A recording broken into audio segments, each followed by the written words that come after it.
Cube Radio. Salut, c'est Charles Tran avec l'équipe dans 5 minutes. On s'intéresse aux sciences, à l'histoire et à l'actualité. Aujourd'hui, on parle de malbouffe.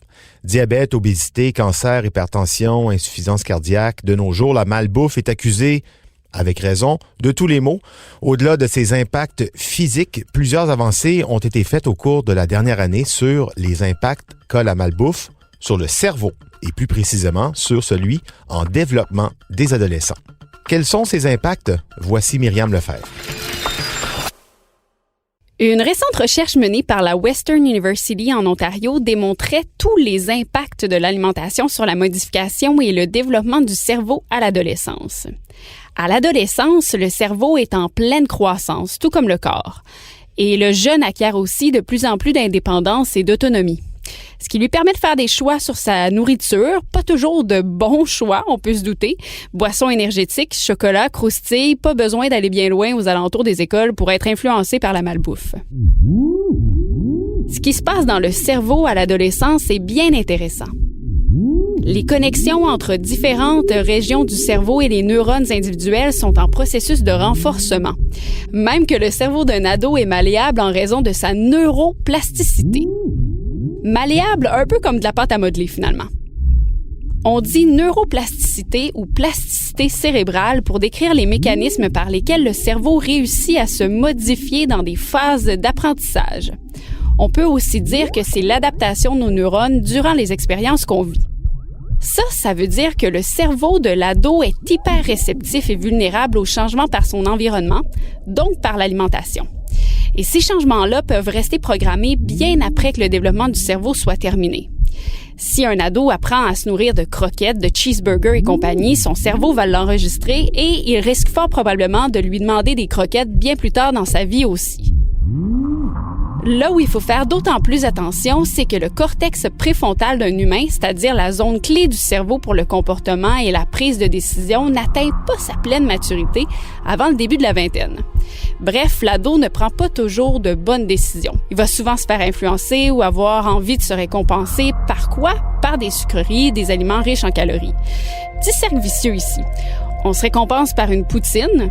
Notre cerveau libère de la dopamine, l'hormone du bonheur immédiat. Donc, on est joyeux. Notre cerveau enregistre ça et veut être heureux de nouveau. Donc, renverra le signal qu'il veut encore de la poutine. Et ainsi de suite. Si un ado prend l'habitude de donner du sucre à son corps lorsqu'il a une soudaine fringale, son cerveau va l'enregistrer et fort probablement sur le long terme, comme je le disais précédemment.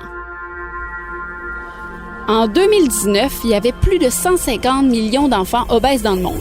150 millions de jeunes qui ont donc un risque accru de maladies cardiaques, de cancer, de diabète de type 2.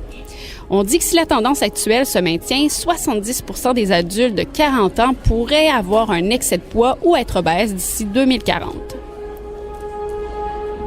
Au Québec, une enquête du Réseau du sport étudiant du Québec démontrait qu'ils consomment sur une base régulière de la malbouffe et en grande proportion.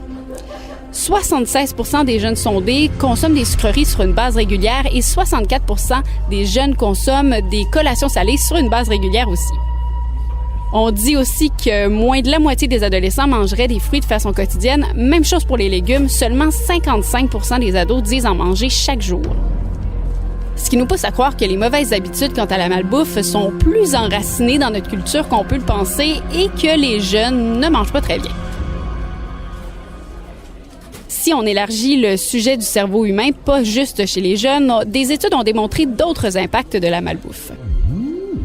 La fameuse plasticité du cerveau affectée à l'adolescence peut aussi avoir des répercussions sur la mémoire.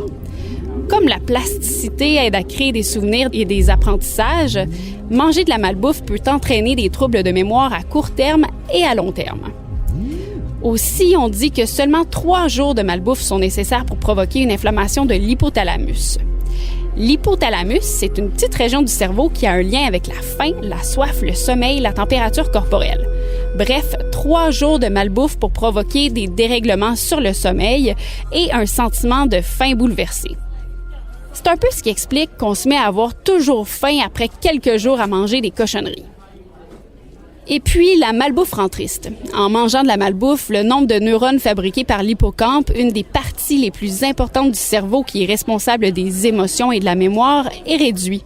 On en produit moins et donc, avec ce nombre de neurones en moins, le dérèglement causé par l'hippocampe peut entraîner des troubles neurologiques comme la dépression et aussi des troubles anxieux.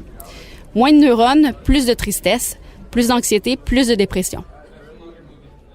Oui, mais par chance, on peut aussi inverser la tendance en mangeant davantage de fruits, de légumes, de poissons gras, d'avocats qui, eux, augmentent le taux de fabrication de nouveaux neurones. Et l'exercice physique aussi qui a un effet positif sur la neuroplasticité du cerveau. On s'en doutait, on le dit souvent, mais c'est vrai. Merci beaucoup, Myriam Lefebvre. C'était en 5 minutes.